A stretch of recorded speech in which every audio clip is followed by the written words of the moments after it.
핀란드의 한 가정집, 여기 해외여행을 떠나기 전에 고민에 빠진 한 부부가 있습니다. 바로 딸이 위험한 한국에 가고 싶다며 우기고 있기 때문인데요. 결국 이 부부는 여행 계획을 변경하고 한국에도 며칠간 머물기로 결정했다고 합니다. 처음에는 딸 때문에 억지로 원치 않던 한국행을 결정한 이 부부는 한국에 가게 된 후 한국에 더 길게 있지 않은 걸 깊이 후회를 했다고 하는데요. 과연 그들에게는 무슨 일이 있었던 걸까요? 핀란드 여성의 사연입니다. 안녕하세요. 저는 핀란드에서 태어나고 자라서 핀란드에서 살고 있는 에블린입니다. 저희 부부는 둘 다 여행하는 것을 무척 좋아하는 부부입니다. 연애 때부터 함께 여행을 다니기 시작해서 결혼 후에도 시간만 나면 함께 여행을 다녔어요. 물론 아이가 태어나고 한참 동안은 여행을 하지 못해 힘든 시간도 있었죠. 그래도 이제는 아이가 많이 커서 온 가족이 함께 여행을 많이 다니고 있어요. 제 딸은 10살에 자기 주장이 확실하고 좋아하는 것도 분명한 아이랍니다. 남편의 휴가를 앞두고 이번에는 조금 길게 해외여행을 가려고 했는데 딸이 자기가 꼭 가고 싶은 나라가 있다며 우기기 시작했어요. K-팝에 빠져서 매일같이 한국 노래를 흥얼거리고 영상을 보며 춤을 따라 추던 딸은 이번에 꼭 한국에 가보고 싶다고 노래를 불렀습니다. 남편과 저는 조용한 휴양지에 가서 힐링을 하고 싶었지만 딸이 온종일 한국을 외치며 노래를 부르는 바람에 결국 한국으로 가기로 했어요. 한국에 대해서는 아는 것이 하나도 없는 상태였고 무엇보다 아이를 데리고 해외여행을 떠나기에 신경 쓸 것이 한두 가지가 아니었습니다. 아름다운 해변이 있는 발리나 코사무이가 계속 미련에 남았지만 자식 이기는 부모가 있나요? 자나깨나 한국만 외치는 딸을 위해 마음을 깨끗하게 정리했죠. 남편이 모든 예약을 도맡아서 하고 저는 딸과 여행에 필요한 짐을 싸기 시작했어요. 모든 짐을 다 싸고 여권부터 시작해서 모든 짐을 점검해 나가기 시작했죠. 그런데 비행기 티켓을 보니 발리로 예약이 되어 있었습니다. 놀라서 남편에게 전화를 걸어 물어보니 한국은 다음에 가자는 거 아니었냐며 발리로 가는 줄 알고 그렇게 예약을 했다고 했죠. 이 사실을 딸이 알면 분명 울고불고 할 게 뻔했기에 대책이 시급했어요. 숙박을 두 곳으로 나눠서 예약을 했는데 첫 번째 숙소는 이미 기간이 얼마 남지 않아서 취소하면 너무 큰 손해를 봐야 했습니다. 그런데 두 번째 숙소는 시간이 조금 남아서 그런지 큰 손해가 없었고 취소가 가능했어요. 결국 한참을 고민한 끝에 번거롭고 귀찮지만 발리에서 3일을 머물고 그 뒤에 한국에서 3일을 머물기로 했습니다. 급히 모든 일정을 바꾸고 예약을 다시 했고 일정을 다시 짜느라 정신이 나갈 것 같았죠. 모든 준비를 마치고 나니 한편으로는 기분이 아주 좋았어요. 그렇게 가고 싶던 발리도 갈 수 있게 되었으니까요. 그렇게 저희 가족은 먼저 첫 번째 여행지인 발리로 떠나게 되었어요. 발리는 워낙 기대감이 커서 그런지 도착하자마자 설렘이 가득했습니다. 새벽에 도착을 해서 곧바로 호텔로 이동을 했고 체크인 대기를 했죠. 그런데 여기서부터 하나둘씩 문제가 생기기 시작했습니다. 새벽 체크인이고 사람도 분명 별로 없는데 너무나 오랜 시간을 기다리고만 있었어요. 장시간 비행으로 우리 모두가 지쳐 있었고 배도 고프고 딸은 더 자고 싶다고 투정을 부리는데 아무것도 해줄 수 없었습니다. 한참을 기다리다가 1시간이 지났습니다. 도저히 더 이상은 참지 못하고 가서 따져 물으니 직원들은 당황하며 소리를 쳤습니다. 알고 보니 저희가 있다는 것을 깜빡하고 본인들 업무를 하고 있었던 거였어요. 너무 화가 났지만 모두가 너무나 피곤했기에 체크인을 서둘러 달라고만 말을 한 뒤 룸 배정을 받았죠. 저희는 아이와 함께 머물 거여서 당연히 흡연이 안 되는 방을 선택했는데 들어가자마자 담배 냄새가 너무 심하게 났습니다. 도저히 이건 아니다 싶어서 직원을 호출했고 담배 냄새가 너무 심하다고 말을 하니 직원은 자기는 잘 모르겠다는 거예요. 더 이상 말다툼을 하고 싶지도 않아서 그냥 룸을 교체해달라고 했더니 방침상 그럴 수 없다고 했습니다. 이유를 따져 물으니 현재 남는 객실도 없고 너무 늦은 시간이라는 말만 했어요. 정말 머리끝까지 화가 났지만 애가 너무 힘들어해서 우선 오늘은 여기서 잘 테니 내일은 꼭 방을 바꿔달라고 요청했습니다. 급히 환기를 시키고 애가 너무 배가 고프다고 해서 룸서비스를 시키려고 하는데 주문하는 메뉴마다 전부 안 된다는 겁니다. 5번 이상을 거절당하니 심하게 열이 받더라고요. 그래서 가능한 메뉴를 말해달라고 했더니 모든 메뉴가 가능하니 원하는 메뉴를 말해달라고 하는 거예요. 순간 욕이 나왔어요. 이런 유명한 관광지의 호텔 시스템이 어떻게 이렇게 엉망일 수 있는지 경악스러웠습니다. 간신히 몇 개 메뉴를 주문했죠. 배고픔과 피로감에 너무나 힘들어하던 아이는 잠이 들었고 저는 그 사이에 짐을 풀었습니다. 세상에 2시간을 기다려도 룸 서비스는 오지 않았습니다. 설마 까먹은 건 아니겠지 걱정스러워 몇 차례나 전화를 걸었는지 몰라요. 도대체 언제 오냐고 묻는 말에는 곧 갈 거라는 대답밖에 없었죠. 그렇게 2시간이 흘렀어요. 딸은 결국 깊은 잠이 들었고 저희 부부는 기다리다 지쳐 주문을 취소하겠다고 했지만 직원은 이미 조리 중이라 취소가 불가하다고 했죠. 이렇게 저렇게도 못하고 뜬 눈으로 밤을 새우며 2시간을 기다렸고 결국 이른 새벽이 되어서야 도착한 음식을 먹고 잠이 들었습니다. 호텔에 도착해서 버린 시간만 무려 5시간이었고 여행의 첫 시작부터 기분이 너무나 나빴지만 이내 기분을 털어냈습니다. 얼마나 기대하며 준비한 여행인데 불평불만만 하면서 여행을 망칠 수는 없는 노릇이었으니까요. 그러나 발리는 정말 최악이었어요. 딸을 데리고 관광지 곳곳을 다녔는데 가는 거리마다 담배 연기가 가득했어요.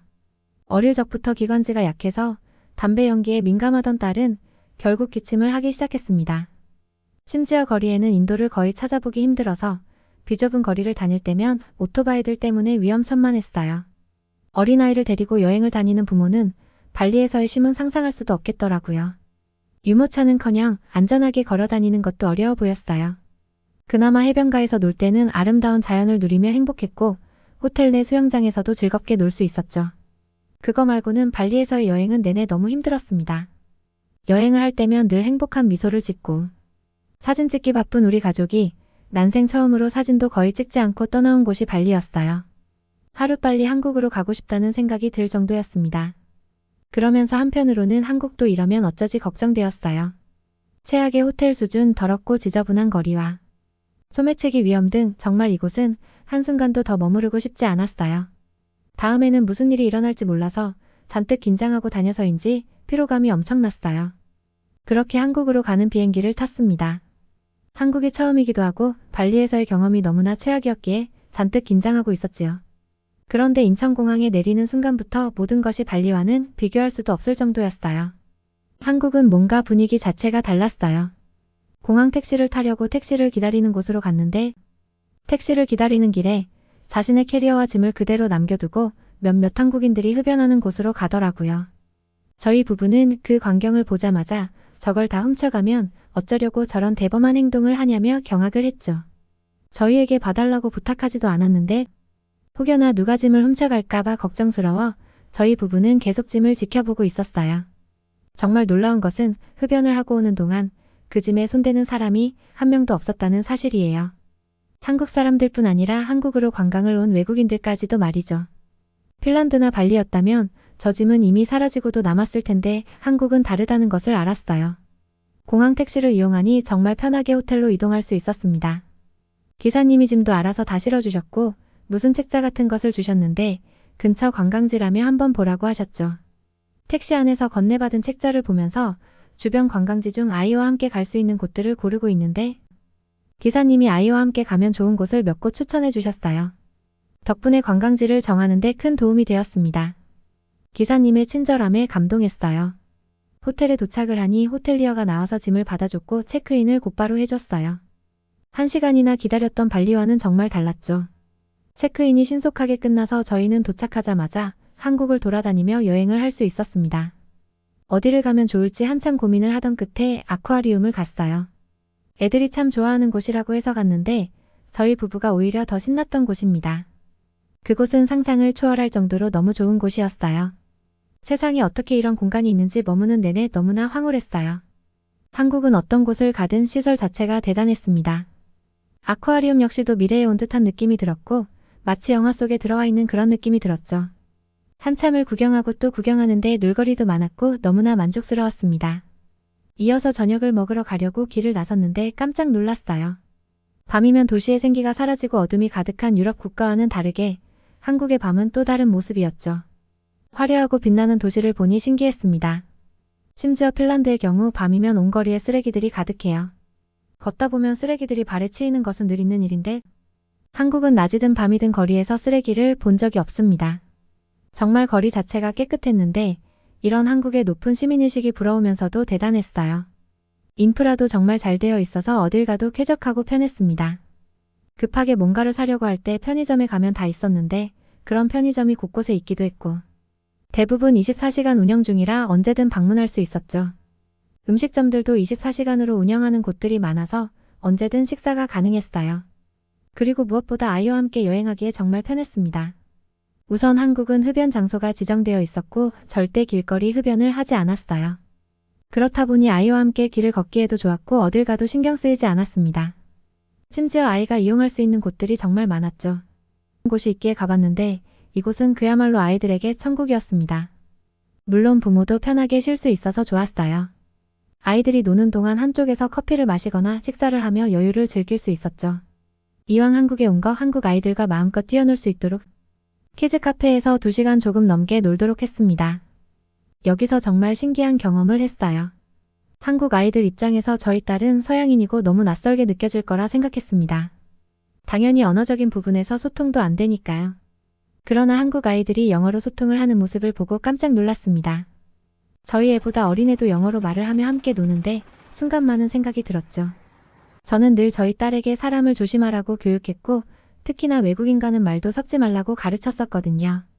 핀란드에서는 위험한 일들이 너무나 많으니 아이를 지키고 싶은 마음에 그렇게 했던 것이죠. 핀란드에서는 치안이 너무 좋지 않아 아이들에게 이런 교육은 필수입니다. 그러나 한국은 외국인을 경계하지도 않고 외국인에게 저렇게 관대한 것에 놀라웠어요. 심지어 애들 부모가 지켜보고 있는데 웃으며 바라보는 모습이 부러웠습니다. 그도 그럴 것이 한국은 치안이 정말 우수했어요. 짐을 두고 나갔다 와도 없어지지 않았고 소매치기는 아예 없었습니다. 곳곳에 CCTV뿐 아니라 블랙박스 등이 있어서 무슨 일이 생기면 바로 찾을 수 있었죠. 이런 곳에서 사는 한국인들이라 딱히 외국인에 대한 경계가 없다는 것을 알 수 있었어요. 확실히 한국은 선진국이라는 것을 느꼈습니다. 아이들이 노는 모습만 봐도 얼마나 가정교육을 잘 받았는지 또 한국 사람들은 어떤 사람들인지를 바로 알 수 있었죠. 한국인들은 배려와 질서 그리고 예의가 습관처럼 몸에 배어있는 사람들이었습니다.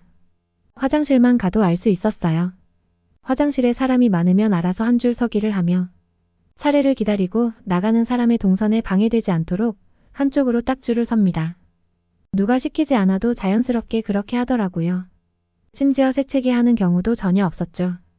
다만 제가 아이 손을 잡고 화장실 줄을 섰는데 제가 아닌 딸 아이가 용변을 볼 거였습니다. 그런데 줄을 서서 기다리다 보니 애가 많이 급하다며 보챘어요. 그러자 바로 다음 순서였던 한국인이 아이를 먼저 보내라고 양보를 해줬죠. 너무 감사하다고 하니 별거 아니라는 듯 웃음으로 화답했습니다. 이렇게 아이와 함께 있으면 아이를 위한 배려를 당연하게 해주는 한국이라 놀라웠어요. 아이에 대한 배려뿐 아니라 외국인에 대한 배려도 아주 많았습니다. 외국인 가족인 저희가 길을 헤매고 있으면 먼저 다가와서 어디를 가냐며 말을 걸어줬고 길을 찾아주기도 했어요. 한국인들은 어디서 만나든 항상 친절했어요. 길거리만 깨끗한 것도 아니었고 음식점이나 편의점 등등 내부 시설들이 전체적으로 깔끔하고 청결했죠. 한국 여행을 하면서 저는 사고방식 자체가 바뀌었습니다. 핀란드가 살기 좋은 나라라고 여태 그렇게 생각하고 있었는데 막상 한국을 와보니 전혀 그렇지 않았죠. 핀란드는 아직도 발전할 것이 한두 가지가 아니라는 것을 알았고 시민의식이 매우 부족하다는 것을 인정했어요. 한국의 이런 문화와 높은 수준의 시민의식은 널리 알려질 필요가 있다고 생각합니다. 그리고 많은 국가들이 배워야 한다고 생각해요. 특히 핀란드가 가장 많이 배워야 한다고 생각했죠. 한국 아이들이 노는 모습과 한국의 문화를 보면서 저는 앞으로 제 딸을 어떻게 키워야 할지도 다시 생각하게 되었습니다. 무작정 조심해라, 피해라, 말도 섞지 말아라 할 것이 아니라는 것을 깨닫게 되었어요. 지금도 여전히 사람을 조심하라고는 하지만 외국인이라고 해서 모두 나쁜 것은 아니라고 자세히 설명을 해주고 있습니다. 사실상 외국인보다 핀란드 사람이 더 나쁜 것 같기도 하거든요. 한국을 갔다 온 뒤 저희 가족에게는 많은 변화가 생겼죠. 제 사고방식이 달라진 것처럼 남편 역시 사고방식 자체가 매우 달라졌습니다. 한국처럼 예의범절과 질서가 있는 나라에서 살고 싶다며 우리부터 작은 습관으로 만들어보자는 말을 했어요. 그래서 저희는 한국에서 배웠던 그 문화처럼 핀란드에서 지내고 있습니다. 저희 딸은 한국을 갔다 오고 난 뒤 한국에 더 반했어요. 열심히 공부를 해서 한국에 있는 대학교를 갈 거라며 그렇게 시켜도 하지 않던 공부를 자발적으로 하고 있죠.